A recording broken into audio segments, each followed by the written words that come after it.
राहुल सामने की गली में बाइक लेकर गया जहां राधा ने बताया था कि मेरा घर है। राहुल गली के अंदर आगे तक चला गया, पर उसे वहां कोई घर नहीं दिखा। पर उसने सोचा आगे जो बस्ती है शायद राधा वहीं रहती हो। राहुल उस बस्ती को बहुत अच्छी तरह से जानता था, क्योंकि पहले वह यहाँ हमेशा आया करता था। रुचि को घर छोड़ने और उसको लेने के लिए रुचि राहुल की गर्लफ्रेंड थी, जिसकी अचानक मौत हो गई थी लगभग 3 साल पहले। बस तभी से राहुल ने इधर आना बंद कर दिया, क्योंकि राहुल को रुचि की मौत का बहुत गहरा सदमा लगा था।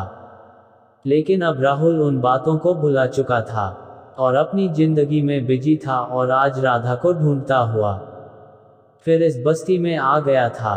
उसने बस्ती में लोगों को राधा की फोटो दिखाई तो सब राहुल को बड़ी विचित्र निगाहों से देख रहे थे। बस्ती के लोगों ने बताया ये राधा मल्होत्रा है, पर इसकी मौत तो 3 साल पहले ही हो गई थी। राहुल को कुछ समझ नहीं आ रहा था कि उसके साथ क्या हो रहा है। पर जब बस्ती के लोगों ने राहुल को राधा का घर दिखाया तो मानो अभिषेक के पैरों तले से जमीन खिसक गई हो, क्योंकि वो घर तो रुचि का था। तभी राहुल ने पूछा कैसे हुई थी राधा की मौत। बस्ती के लोगों ने बताया राधा को एक बहुत खतरनाक जानलेवा बीमारी थी, और रोज वो दवाई खाकर ही जिंदा रहती थी। डॉक्टर ने बताया था कि एक दिन भी उसकी दवाई मिस हो गई तो उसकी जान जा सकती है। उसकी बहन रुचि एक कॉल सेंटर में जॉब करती थी और अपनी बहन का इलाज भी करवा रही थी। एक दिन पता नहीं क्या हुआ, उसकी बहन रुचि घर आए ही नहीं और राधा के पास भी कोई दवाई नहीं बची हुई थी, और उसी का रास्ता देखते देखते राधा की जान चली गई। और बस्ती वालों ने ये भी बताया कि जब रुचि कई दिनों तक घर नहीं आई तो पुलिस ने उसकी खोज शुरू कर दी, और बाद में पुलिस वालों को रुचि की लाश फ्लाईओवर के नीचे 2 हिस्सों में कटी हुई मिली थी। बस्ती वालों के मुंह से ये सब सुनकर तो राहुल के मानो पसीने छूटने लगे, और वो तुरंत वहां से अपनी बाइक स्टार्ट करके अपने घर की तरफ चला गया। घर जाते ही उसने अपनी बाइक खड़ी करी और चाबी और हेलमेट साइड में फेंककर सीधा अपने रूम में बेड पर लेट गया। राहुल मानो समझ चुका था कि उसके साथ 2 दिन से यह क्या हो रहा है, और शायद क्यों हो रहा है। अब राहुल को एक अजीब सा डर लग रहा था, इसलिए उसने सोचा आज कहीं नहीं जाऊंगा, बस घर पर लेटा ही रहूंगा। उसने कॉल सेंटर में विनय सर को फोन करके बता दिया, सर आज मैं ड्यूटी पर नहीं आऊंगा। विनय सर ने कारण पूछा तो राहुल ने कहा, सर आज मेरी थोड़ी तबीयत खराब है। राहुल की बात का जवाब देते हुए विनय सर ने कहा, चलो ठीक है, तुम आराम कर लो, वैसे भी तुम्हें आराम की जरूरत है, आज दिख ही रहा था। इतना कहकर विनय सर ने फोन डिस्कनेक्ट कर दिया, और राहुल ने सोच लिया था आज कंबल ओढ़कर सो जाऊंगा बस। उसके बाद राहुल सो गया, और जब राहुल की आंख खुली तो रात के लगभग 8 बजे बज रहे थे। राहुल बिस्तर से उठा और सोचा बाहर जाकर कुछ खाता हूं, क्योंकि भूख भी लग रही थी। उसने कमरे का दरवाजा खोला, बाहर अंधेरा हो चुका था। राहुल थोड़ा बाहर गया कि उसको पता नहीं क्या हुआ कि फिर वापस रूम में ही आ गया। राहुल को शायद बाहर जाने से डर लग रहा था। आज जब से राहुल उस बस्ती से लौटा था तब से राहुल को एक अजीब सा डर लग रहा है। राहुल ने सोच लिया था अब ऑनलाइन ही खाना मंगवाए। उसके बाद राहुल ने ऑनलाइन ऑर्डर करके ही खाना मंगवाया, और खाकर फिर से जाकर कंबल ओढ़कर सो गया। लेकिन आधी रात में राहुल की आंख फोन की घंटी बजने से फिर खुली। राहुल ने अपना सर कंबल से बाहर निकाला, सामने लगी घड़ी पर नजर पड़ी तो रात के ठीक 12 बज रहे थे।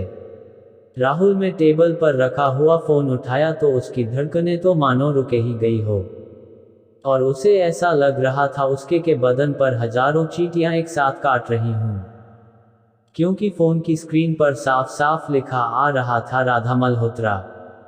पर अभिषेक ने फोन रिसीव नहीं करा और फोन लगातार बजता रहा।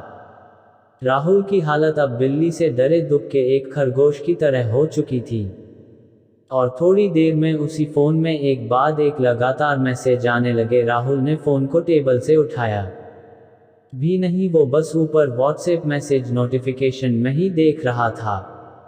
उसमें लिखा था, राहुल अब तो जान ही गए हो मैं कौन हूं। राहुल ने इतना ही पढ़ा था। कि उसकी हालत बहुत ज़्यादा खराब हो गई थी। उसने फ़ोन तुरंत उठाया और स्विच ऑफ करके टेबल के पास फेंक दिया और खुद एक छोटे बच्चे की तरह बेड के नीचे जाकर दुबक गया।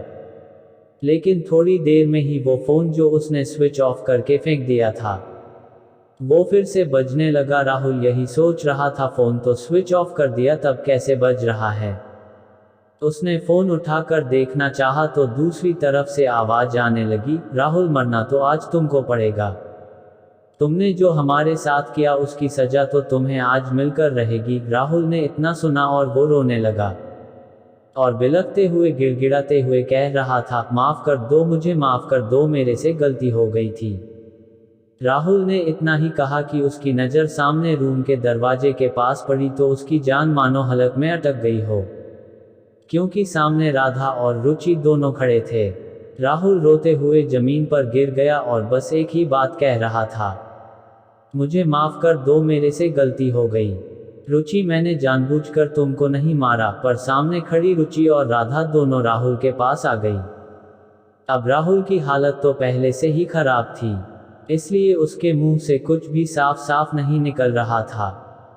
रुचि ने अपनी बड़ी डरावनी और खतरनाक आवाज में कहा, तुझे माफ़ कर दूं, तुझ पर मैंने इतना भरोसा किया, तुझसे प्यार किया और जिंदगी भर तेरे साथ रहने का सपना देखा।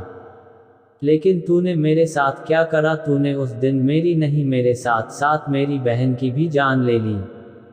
तू दो जिंदगी खत्म करने के बाद अब माफ़ी मांग रहा है।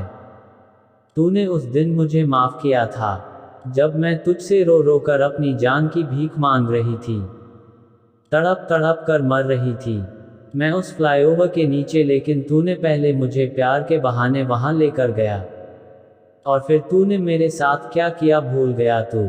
और अब तू किस मुंह से माफ़ी मांग रहा है।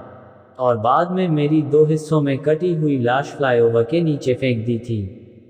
आज तुझे सारा हिसाब देना होगा। इतना ही कहा था राधा ने और तुरंत उसको हवा में ही पंखे पर टांग दिया और पंखा फुल स्पीड में चला दिया। राहुल के चीखने चिल्लाने की आवाज़ पूरे कमरे में गूंजती रही थी और थोड़ी देर बाद राहुल के शरीर के कई टुकड़े होकर पूरे रूम में बिखर गए थे। 3 साल पहले राहुल ने राधा की बहन रुचि के साथ जो किया, वो मरने के बाद रुचि और राधा ने राहुल के साथ करके अपना बदला पूरा कर लिया।